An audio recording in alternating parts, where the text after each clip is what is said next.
খুব এক্সাইটেড লাগছে, কারণ বেশ অনেক বছর পর ফাইনালি একটা পুজো রিলিজ হচ্ছে, আর সেখানে শাস্ত্রীর মতো এত বড় মাপের একটা ছবি, যেখানে স্বয়ং মিঠুন চক্রবর্তী রয়েছেন, সেখানে দেবশ্রীদি রয়েছে, বিট্টুদা রয়েছেন, তো এই এবং এত আরও ভালো ভালো অ্যাক্টার যেমন রজতা বোধা, অনির্বাণদা, কৌশিক সেন, কারোর নাম মিস করে, অম্বরীশদা, কারোর নাম মিস করে গেলে I am very very sorry.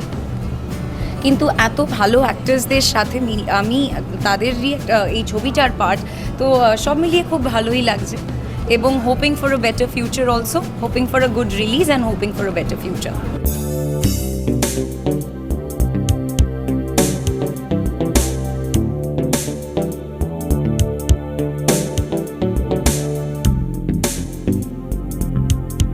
Mithun দা এমন একটা মানুষ, যিনি সুপারস্টারও বলা যায়, he is a mega star, কিন্তু হয় না যখন when you meet your favourite stars, আমার না আরও বেশি সম্মানটা বেড়ে গেছে, অনেকটা বেশি। কারণ যখন আমরা শুটিং করছিলাম তখন স্যার অসুস্থ হয়ে পড়েন, কিন্তু উনি বারবার করে বলছিলেন যে ওনার জন্য যেন কাজের কোনো ক্ষতি না হয়, এবং এগুলো থেকেই অনেকটা শেখার মতো, প্রত্যেকটা মিনিট যা ওনার সাথে আমি কাটিয়েছি, অনেক কিছু শিখেছি, সম্মানটা অনেক বেড়ে গেছে, এবং ওনার সাথে কাজ করে এত আড্ডার ছলে কাজ হয়েছে যে মনে হয়নি কাজ করছি, খুব আনন্দের সাথে কাজ হয়েছে।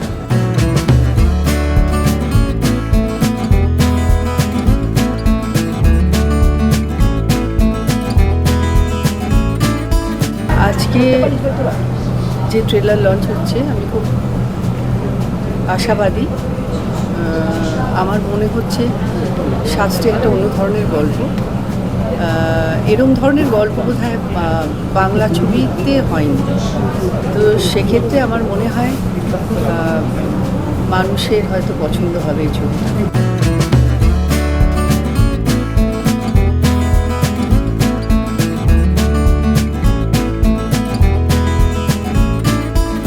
এই দর্শক খুব পছন্দ করে মিঠুন চক্রবর্তী, দেবশ্রী রায়কে একসঙ্গে দেখতে।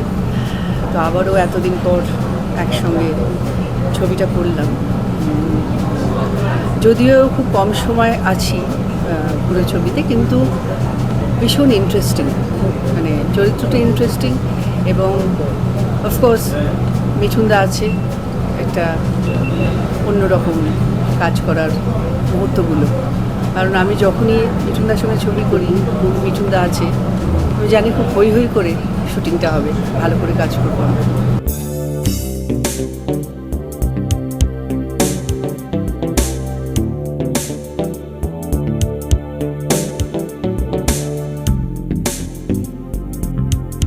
একটু অন্যরকম ছবি, এবং এটা শুধু মানে কি বলবো, আমাদের কি বলে অ্যাস্ট্রোলজি বা এ নিয়ে নয়, ব্যাপারটা অনেক রকম ব্যাপার আছে গল্পের মধ্যে। স্পেশালি মানে মিঠুনদার ক্যারেক্টারটা তো সেন্ট্রাল ক্যারেক্টার ডেফিনেটলি, আমার ক্যারেক্টারটাও মানে আপাত দৃষ্টিতে খুবই একদম সাধারণ মানুষের ক্যারেক্টার, কিন্তু শেষে গিয়ে একটা অন্যরকম ব্যাপার বেরোয়। তো কাজেই খুবই ইন্টারেস্টিং কিছু সিচুয়েশানস আমি যতটুকু শ্যুট করেছি, মেনলি আমার সঙ্গে মিঠুনদারই ছিল আর অনির্বাণ চক্রবর্তী, তো সব ভালো ভালো অভিনেতা অভিনেত্রীদের নিয়ে একটা প্রচেষ্টা, সেটাকে সাধুবাদ জানাই।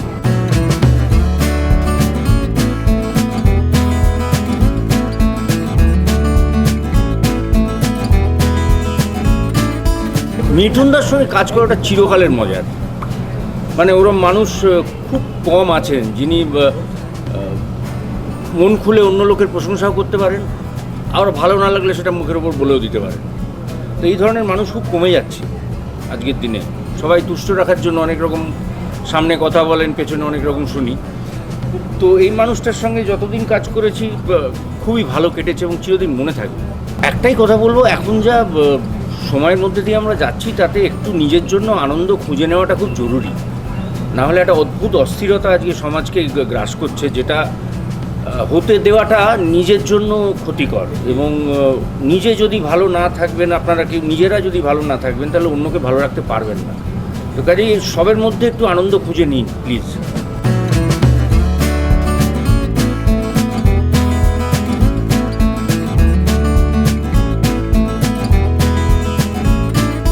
দেখো অবশ্যই এটা খুব একটা এক্সপেরিমেন্টাল একটা ছবি, কারণ শাস্ত্র এবং সায়েন্স দুটোই কিন্তু আমাদের খুব মনের কাছের এবং বিশ্বাসের একটা বিষয়, কিন্তু কোথাও একটা হালকা লাইন অফ ফ্র্যাকশন এটার মধ্যে চলে। ঠিক আছে, কেউ বলে যে না সায়েন্স হচ্ছে বিজ্ঞান শ্রেষ্ঠ, কেউ বলে কি না শাস্ত্র শ্রেষ্ঠ।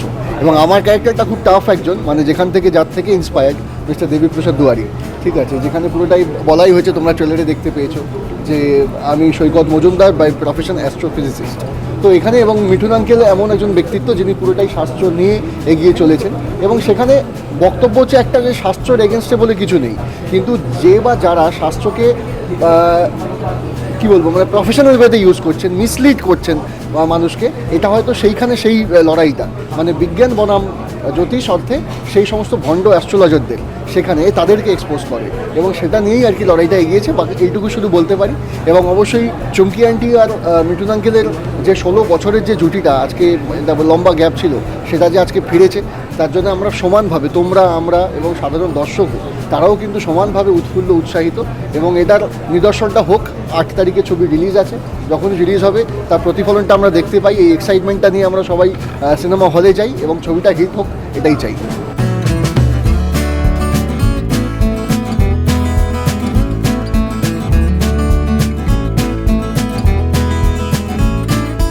ছোটোবেলা থেকে না, মানে যবে থেকে সিনেমার হিরো বলতে কাউকে বুঝেছি, দুজন, একমাত্র আমার এখানে বুম্বা মামু, আর একজনকে যে লার্জার দ্যান লাইফ ওটা দেখছি সেটা হচ্ছে মিঠুন আঙ্কেল।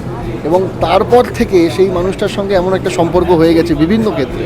এবং তারপর ছোটোবেলায় ওনার সঙ্গে একটা ছবি ভাগ্যদেবতা করেছিলাম, সেখানেও একটা অন্যরকমভাবে যে আমার ছবি ডেটটার সঙ্গে আমার পরীক্ষা ক্ল্যাশ করে গেছিলো, বাট মিঠুন আঙ্কেল সেই কিন্তু ছবির শিডিউলটা চেঞ্জ করে দিয়েছিলেন আমার পরীক্ষা শেষ করে, তারপর আমি উঠে যাই। তো তারপর থেকেই না আরও গভীরভাবে হয়ে যায়। এবং তারপরে বড় হয়ে হিরো হিসাবে একসঙ্গে আমরা কাজ করেছি লে হালুয়ালে, তারপর নন ফিকশন করেছি, এবং আজকে সারাক্ষণ ওই হৃদ্যতাটা থেকে গেছে। ঠিক আছে, একটা অদ্ভুত বন্ধুত্ব বলো, সবটাই থেকে গেছে। এবং তারপর আজকে যে আমার প্রোডাকশানে যে মিঠুন আঙ্কেল রয়েছেন, উনি যে সায় দিয়েছেন, এটা কিন্তু একজন প্রডিউসার হিসেবে আমার একটা বড় সাফল্য এবং প্রাপ্তি।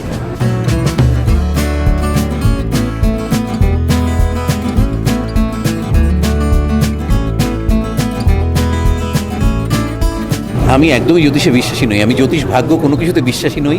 আবার সত্যি সত্যি যদিও আমার আর মিঠুনদার এই ছবিতে ক্ল্যাশটা একদম আলাদা একটা ফিল্ডে, কিন্তু যদি সেদিক থেকে বলতে চাই, মিঠুনদা বিশ্বাস করেন, আমি বিশ্বাস করি না, সেদিক থেকেও দুটো একদম আলাদা ধারণার একটা টক্কর আর কি। আর মিঠুনদার সাথে অনেক দিন বাদে ছবি হচ্ছে। মিঠুনদার সাথে একসময় প্রায় 10-11টা পরপর কমার্শিয়াল এমন ছবি করেছি যেখানটায় খুব মজা করে আমরা ওই ধরনের কাজটা করেছি, দর্শকও খুব পছন্দ করেছেন। বহুদিন বাদে আমিও সেই ফ্লেভারটা আবার কাজ করতে গিয়ে পেলাম, দর্শকও পাবেন। কাজেই আমার ধারণা যারা পছন্দ করতেন আমাদের ওই ব্যাপারটা, তারা তো এন্টারটেইনড হবেনই, এছাড়াও আরও অনেক কিছু প্রাপ্তির রয়েছে। যেরকম দেবশ্রী আর মিঠুনদা অনেক দিন বাদে একসাথে কাজ করছেন, সোহমের সাথে একটা, সোহম যুক্তিবাদের পক্ষে এখানে দাঁড়িয়েছে, এবং সেই কথাগুলো সোহমের মুখ দিয়ে উঠে আসে যে কেন জ্যোতিষবিজ্ঞান নয়।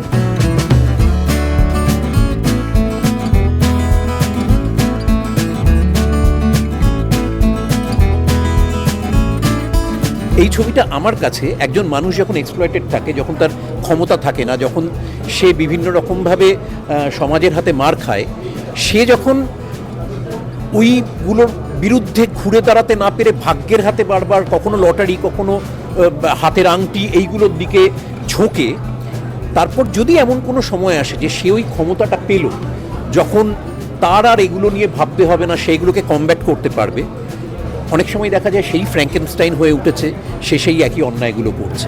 তো এটা আমার কাছে বিজ্ঞান ভার্সেস জ্যোতিষের থেকে অনেক বড় একটা মেসেজ, এবং যেটা খুব এন্টারটেনিং একটা, মানে এত তত্ত্বকথার মধ্যে দিয়ে বলা হয়নি, দর্শক খুব ফিল গুড একটা আইডিয়া নিয়েই বা একটা অনুভব নিয়েই বাড়ি ফিরবেন, কিন্তু তার মাঝখান দিয়ে যে কথাগুলো তাকে বলা হবে, সেই কথাগুলো সত্যি ভেবে দেখার মতো।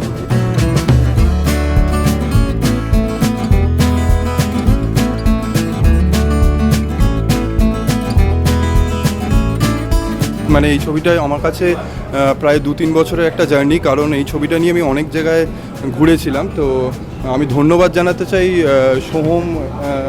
Soham entertainment and creative solutions and R Nispal Singh মানে রানেদাকে, যে তারা দুজন এই ছবিটার সঙ্গে যুক্ত হয়ে এটাকে মানে বাস্তবায়িত করেছে। এবং এই ছবিটা অ্যাকচুয়ালি যদি ট্যাগলাইন হয়ে থাকে, এটা জ্যোতিষ বনাম বিজ্ঞানের একটা ছবি, এবং যেখানে জ্যোতিষের একটা পার্সপেক্টিভ আছে এবং বিজ্ঞানেরও একটা পার্সপেক্টিভ আছে। এবং আমি যত মানুষকে চিনি তারা মানে যতজন মানুষকে চিনি তারা ম্যাক্সিমাম লোক জ্যোতিষে বিশ্বাস করে, এবং তার কি থিওরি এবং সেটা কিসের ওপর বেস করে আছে এবং সেটা কি আদেও বিজ্ঞান না সুডো সায়েন্স, এবং সেটার বিশ্লেষণ এই ছবিটা দেখলে পাওয়া যাবে। এবং এই ছবিতে এই ছবিতে অ্যাডেড বেনিফিট হচ্ছে মিঠুন চক্রবর্তী ডেফিনেটলি, কারণ মিঠুন দা এসেই হয়তো এই ছবিটার চিত্রনাট্যকে সফল করেছে। এবং মিঠুনদাকে সেই পুরনো মিঠুনদা, মানে সেটা একটু পরে ট্রেলার রিলিজ হলে বুঝতে পারবেন যে পুরনো মিঠুন চক্রবর্তীর যে অরা আছে সেই অরাটা এই ছবিটাকে আরও এনহ্যান্স করেছে। এবং প্রবাবলি প্রায় 16 বছর পর মিঠুন চক্রবর্তী এবং দেবশ্রী রায় জুটিকে মানুষ দেখতে চলেছে এই পুজোতে। এবং আমি খুব আশাবাদী যে ত্রয়ীর সেই জুটিকে যতটা ভালোবেসেছিল ততটাই ভালোবাসবে এই পুজোতে শাস্ত্রীকে।